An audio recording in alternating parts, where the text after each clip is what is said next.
Bond में चंदा देने वालों में पाकिस्तानी कंपनी का नाम क्यों है? नहीं, मुझे तो कुछ पता नहीं है किसने चंदा दिया और क्या दिया है, और मेरा इस विषय से डायरेक्ट इनडायरेक्टली कोई संबंध भी नहीं है। और मैं आपको एक बात बताता हूँ कि पार्टी को बहुत लोग चंदा देते हैं। आप में से कोई, बहुत से लोग एक आधे बार एक मेंबर भी होंगे।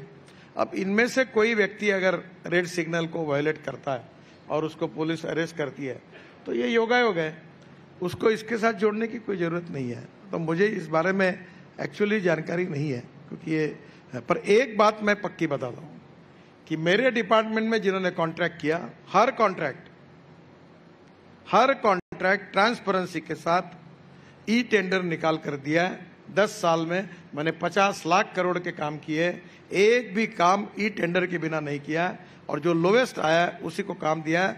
एक भी केस आप निकाल लीजिए, आप निकालिए या दुनिया निकाल ले, मैं तैयार हूं। एक भी गलती होगी तो जो सजा है वो स्वीकारने के लिए तैयार हूं। बहुत बड़ी बात कह रहे हैं। हम ट्रांसपेरेंट है, टाइम बाउंड है, रिजल्ट ओरिएंटेड है, क्वालिटी कॉन्शियस है, और इसके साथ हमने कभी कॉम्प्रोमाइज नहीं किया। गडकरी जी, इसलिए शायद विपक्ष भी आपसे बहुत इम्प्रेस्ड रहते हैं। बहुत से लोगों का कहना है कि गडकरी जैसा नेता बीजेपी में शायद नहीं होना चाहिए, किसी और पार्टी में आ जाना चाहिए।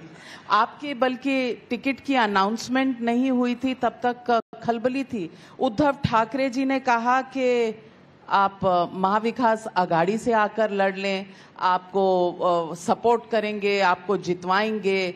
कांग्रेस पार्टी भी कहती है कि गडकरी जी अच्छे नेता हैं। जब विपक्ष आपकी तारीफ करने लगता है तो कहीं डर तो नहीं लगता कि ये क्यों कर रहे हैं? और दूसरी बात, ये क्या उजागर करता है कि आप अपनी ही पार्टी में थोड़े से खींचे तने अनकंफर्टेबल हैं? नहीं, ये सब मनोकल्पित है। पहली बात तो ऐसी है कि जो लोग मुझे जानते हैं, अब नागपुर में मुझे 2-2, 3-3 हजार लोग मिलते हैं, और मैंने 4 बातें, मैं जातीयवाद और सांप्रदायिकता नहीं पालता। मैंने मजाक में कहा अभी पब्लिक मीटिंग में कि सब मेरा परिवार है। जो सही काम है वो सबका होगा, गलत काम अपने का नहीं होगा। और मैंने ये कहा कि जात पात की बात करोगे तो मैं ठोक दूंगा। मैं आदमी उसकी जात, पंथ, धर्म, भाषा और सेक्स से बड़ा नहीं होता, उसके गुणों से बड़ा होता है। और मैं जो सही काम होता है वो सबका करता हूँ। मैं आरएसएस का हूँ, मैं बीजेपी का हूँ, मेरा कन्विक्शन साफ है। मैं इमरजेंसी के खिलाफ राजनीति में आया हूँ। मैंने अपनी आइडियोलॉजी कभी छुपाई नहीं। It is a part of my life conviction to me. पर इसके बाद ये आश्चर्य है कि पार्लियामेंट में मुझे स्पीकर साहब ने बताया कि ये पार्लियामेंट का रिकॉर्ड बन गया है कि मेरे डिपार्टमेंट के डिमांड पर 75 मेंबर ऑफ पार्लियामेंट ने विचार रखे, और उसमें लगभग हमारे अपोनेंट थे। हर व्यक्ति ने, ओवैसी से लेकर सब ने